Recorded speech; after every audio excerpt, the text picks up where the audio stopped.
Now, ever since I started working with Redstone, I have always loved the castle gate. In fact, you know what? I think in general, I quite like the castle gate. If I had the sort of money that, say, someone like Bill Gates has, I'd have castle gates all over the place. Castle gate to get into my house, I'd have a castle gate on my toilet, probably have a little castle gate for my letterbox as well. But unfortunately, because I'm not a million, billion, gazillionaire, I have to stick to building them in Minecraft. That being said though, I seem to be quite good at building them in Minecraft, because as you can see, this thing is incredibly compact and also really very simple to build. Now, as with pretty much all castle gates, we've got a bottom section and we've also got a top section. Now, the bottom section was always a tiny bit more complicated because you need to create a full double piston extender down there, which usually involved some bulky circuitry and quite a few redstone components. But now, thanks to Minecraft 1.11 and the observer block, this thing is incredibly simple. That means that we can get a full pulse on the rising edge and then have it all retract back downwards in this tiny little area right here. Now, if you're a little bit confused as to what I was just talking about, it essentially means that this happens. We flick the lever, everything extends, and then everything retracts, and it just leaves this big hole right here, which is perfect. That's exactly what we want. So now our castle gate is opened, and when we flick the lever once again, you can see our castle gate closes back up. And that's pretty much all there is to say about this thing. I mean, I could waffle on for 10 minutes so I can get that second advert in the video talking about how it's 20% smaller than all castle gates and how it's much better than everything else and get some nice lovely angles like this, but I'm not going to be doing that because that would bore all of you to death. So if you do want to download this thing, there'll be a link down in the description, but let's crack on with that tutorial.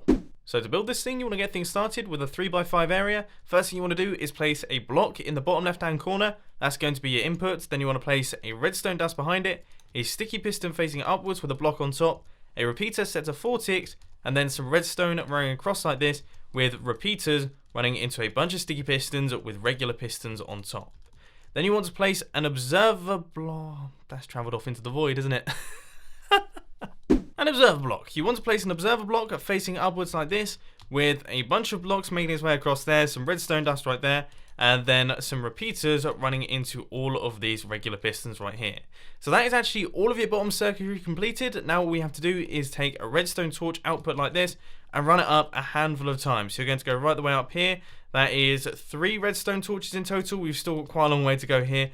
One more, and then another one up at the top right there, and that is going to run out into your monostable circuit and then your top double piston extender. So on top of that redstone torch, you just want to place a block like this, a block right here with redstone dust like that, sticky piston facing upwards with a block on its face, then a repeater set to 4 ticks running out into this block right here, and also a block down at the bottom.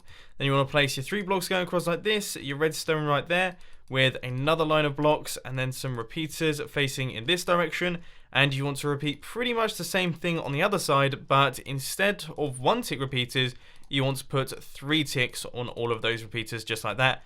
Then a regular piston up at the top facing downwards, just making its way right the way across here, and then another set of regular pistons facing downwards there. And believe it or not, that is all of your redstone circuitry done. That is everything completed.